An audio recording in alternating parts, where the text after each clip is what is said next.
اور آج کا یہ تیسرا جمعہ تیسرے لفظ کے اوپر ہے۔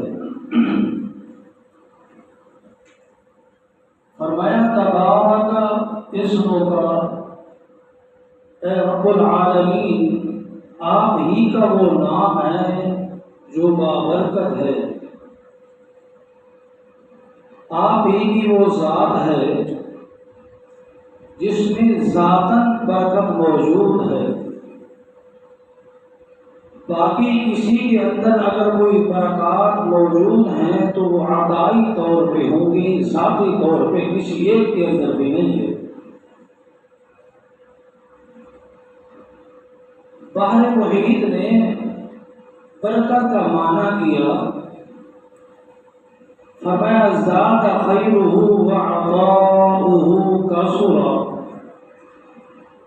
جہاں خیریتیں زیادہ ہو جائیں اور عطائیں بڑھ جائیں اسے برکت کہتے ہیں۔ عام طور پہ دو لفظ ایسے ہیں جو یہاں مستعمل ہوتے ہیں، ایک لفظ ہے رحمت کا اور ایک لفظ ہے برکت کا۔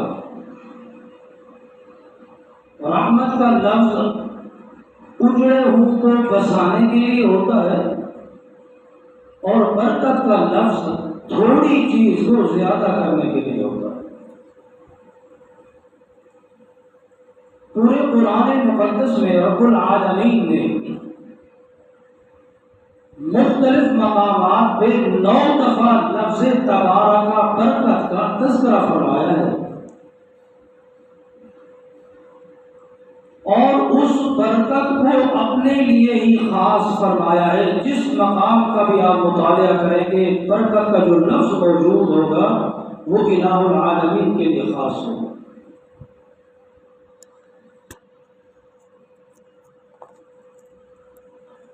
اور یہ برکت دولت میں بھی ہو سکتی ہے، اولاد میں بھی ہو سکتی ہے، باغات میں بھی ہو سکتی ہے، دنیا کی جتنی نعمتیں ہیں ان میں ہو سکتی ہے برکت۔ لیکن جو برکت دہندہ ذات ہے وہ اکیلے مالک حقیقی کی ذات ہے، اس کے علاوہ کوئی برکات نہیں دے سکتا۔ سورۃ حامیم مومن پڑھیے، آیت نمبر 84۔ اللہ الذی جعل لکم الارض قرارا، اللہ وہ ذات ہے جس نے زمین کو تمہارے لیے جائے قرار بنایا۔ تم یہ جو چلتے ہو نا آرام سے، کس نے بنایا؟ وہ چاہے تو پھر زمین میں دھنسا بھی سکتا ہے، زمین ڈگمگا بھی سکتی ہے، جیسے 2-4 دن پہلے ہوا ہے۔ جعل لکم الارض قرارا والسماء بناء، آسمان کو چھت بنایا تو کس نے بنایا؟ اور وصورکم فاحسن صورکم، تمہاری خوبصورت شکلیں کس نے بنائی؟ تمہاری یہ تخلیق کس نے فرمائی؟ اور پھر ورزقکم من الطیبات، تمہیں حلال چیزیں کھانے کے لیے کس نے عطا فرمائی؟ اس نے تو کھانے کے لیے حلال دی، ہم نے خلق مت کر۔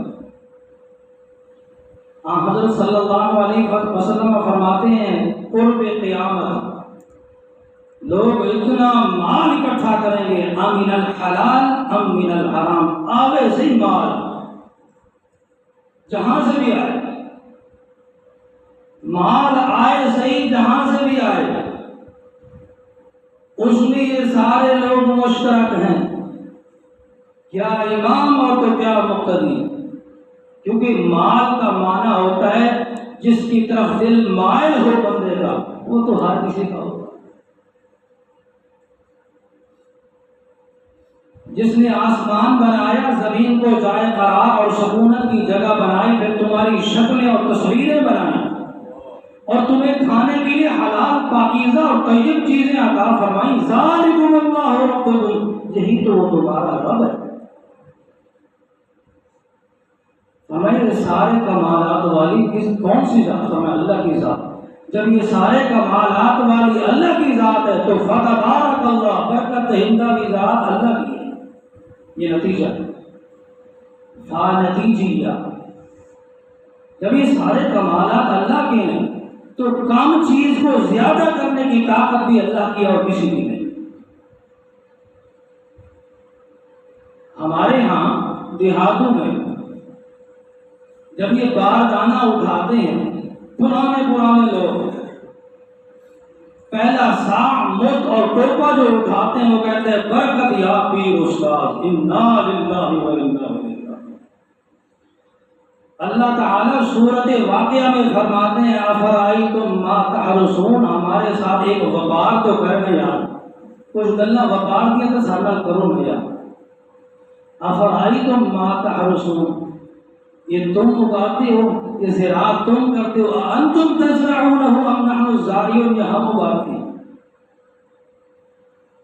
ننگے دانے ڈال کے آ جاتے ہیں زمین کے اندر، اس کو کونپنے اور شاخیں کون عطا کرتے؟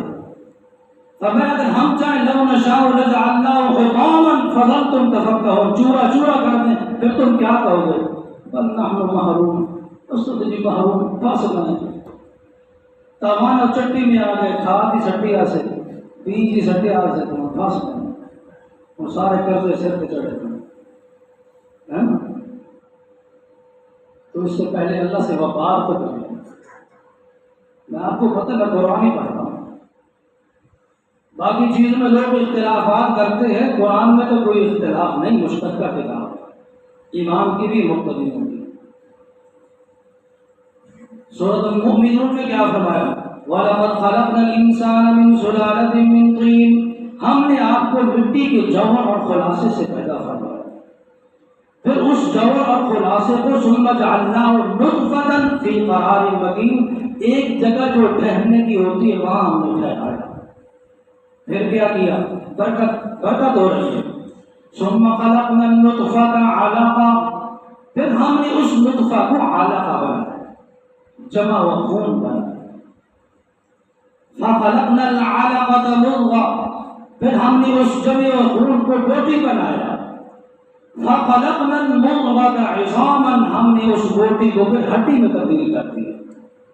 برکت ہو، چیز بڑھ رہی ہے. پھر جب ہڈیاں اور ڈھانچہ تیار ہو گیا، فَكَسَوْنَا الْعِظَامَ لَحْمًا، ہم نے ان ہڈیوں کے اوپر گوشت چڑھا دیا اندر ہی اندر.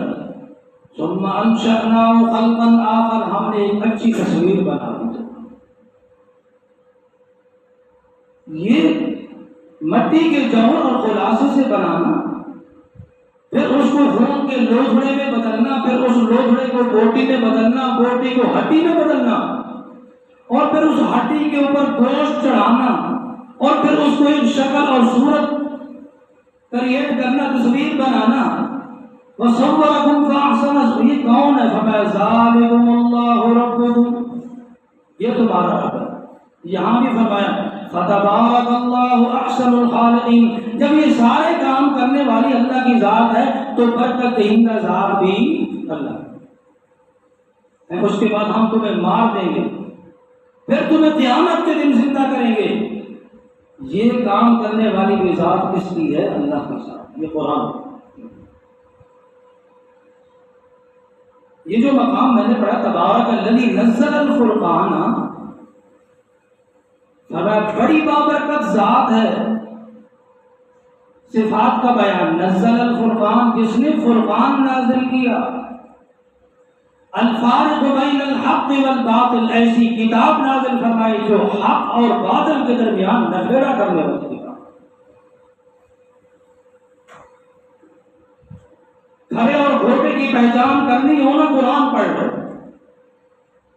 سچے اور جھوٹے کی پہچان کرنی ہو تو قرآن کا مسئلہ بیان کر لو، پتہ چل جائے گا.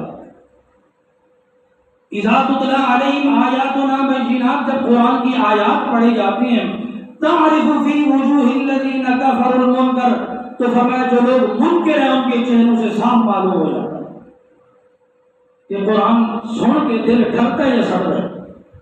اور ولا یزید الظالمین الا خسارا، ظالم جب قرآن سنتے ہیں تو قرآن ان کے لیے باعث خسارہ ہوتا ہے، اور جب مومن قرآن سنتا ہے تو وجلت قلوبہم، فرمایا ان کے دل ڈر جاتے ہیں، وَزَادَتْهُمْ ایمانا، ان کا ایمان پہلے سے کہیں زیادہ صفات کے لحاظ سے بڑھ جاتا ہے۔ تو یہ سارے کام کرنے والی کون سی ذات ہے؟ اللہ کی ذات ہے۔ حضرت جابر رضی اللہ تعالی عنہ ان کے اوپر قرضہ چڑھ گیا، حضرت کے پاس آئے، فرمایا میرے اوپر اتنا قرضہ ہے، فرمایا کچھ مال چھوڑ کے گئے ہیں، چند کھجیاں چھوڑ کے گئے ہیں، فرمایا ان کے وہ پھل اتارو، جو پکی کھجوریں ہیں وہ الگ رکھو، جو کچی ہیں وہ الگ رکھو۔ پھر اس نے وہ یہ کام کیا اور پھر جا کے ایک ڈھیری لگا دی۔ اللہ کے رسول صلی اللہ علیہ وسلم کو بھی بلایا، آپ نے فرمایا جتنے بھی آپ کے قرض دار ہیں، قرض لینے والے ہیں، سب کو بلاؤ۔ فرمایا یا رسول اللہ، پہلے تم آپ کے اوپر ایمان لا چکے ہیں، اس وجہ سے وہ ہماری پہلے کافی بے عزتیاں کیا کرتے ہیں، بے یتیم بندے کے پیروکار کرتے ہیں، کئی کام الٹ نہ ہو جائے، فرمایا تم بلاؤ تو صحیح۔ تو اس نے ڈھیریاں بھی لگا دی اور قرض داروں کو بھی بلا دیا۔ حضرت صلی اللہ علیہ وسلم یہ نیچے سے اوپر کرتے جا رہے ہیں بجوریں اور فرماتے جا رہے ہیں البرکۃ من اللہ، البرکۃ من اللہ، اور فرمایا جتنے بھی قرض دار ہیں ان کو بلاتے جاؤ اور یہاں ماپ کے پیمائش کر کے تول کے دیتے جاؤ۔ حدیث شریف میں آتا ہے کہ صحابی فرماتے واللہ ما نقص منہ تمرۃ واحدہ، ہمیں ایسے محسوس ہوتا تھا کہ اللہ کی قسم کھجور کا ایک بھی دانہ کم نہیں ہوا۔ یہ کیا ہے؟ یہ البرکۃ من اللہ، اللہ کے رسول نے خود فرمایا، اور ہمارے ہاں لوگ کیا کہتے ہیں یا برکت بھی استاد ہیں، ہم بھی تو استاد ہیں، ہمارا نام بھی لوگ لے لیں۔ یہ جہالت پہ مبنی ہے، پڑھے لکھے لوگوں کی جہالت پہ مبنی ہے یہ باتیں۔ البرکۃ من اللہ، یہ قرآن کہہ رہا ہے تبارک الذی نزل الفرقان علی عبدہ، فرمایا بابرکت ذات ہے جس نے اپنے بندے پہ ایسی کتاب نازل کی ہے جو کتاب حق اور باطل کے درمیان فرق کرنے والی ہے، اور فرمایا علی عبدہ، اپنے خاص بندے پہ نازل فرمائی، اور اس خاص بندے کو لیکون للعالمین نذیرا، قیامت تک کی انسانیت کے لیے نذیر اور بشیر بنا کے بھیجا۔ اور یہ برکت نہیں، یہ آیت کیوں پڑھی؟ یہ آیت اس لیے پڑھی، فرمایا جس طرح میں خود کمزور تھا، میں یتیم تھا، تو نے برکات نازل فرمائی اور مجھے در یتیم بنا دیا، ختم نبوت کا تاج سجا کے امت کا سردار بنا دیا۔ یا اللہ، یہ جو کھجور کے جو دانے کم پڑے ہیں نا، ان کے اندر بھی برکات ڈال دے اور ان کو بھی زیادہ کر دے جیسے تو نے مجھے زیادہ کر دیا۔ اور اللہ کے رسول نے وہ آیتیں پڑھی تبارک الذی نزل الفرقان، تبارک اسم ربک ذی الجلال والاکرام، فرمایا صحابی کہتے ہیں اللہ کی قسم کھجور کا بھی ایک دانہ کم نہیں۔ یہ تیسرا لفظ ہے تبارک اسم، برکت نام اللہ ہی کا ہے، باقی لوگوں کے نام باعث برکت ہو سکتے ہیں، ذاتاً برکت کسی میں نہیں، عطائی طور پہ برکت ہو سکتی ہے، ذاتی طور پہ برکات کا مالک کون ہے؟ اللہ پاک ہمیں توفیق عطا فرمائے۔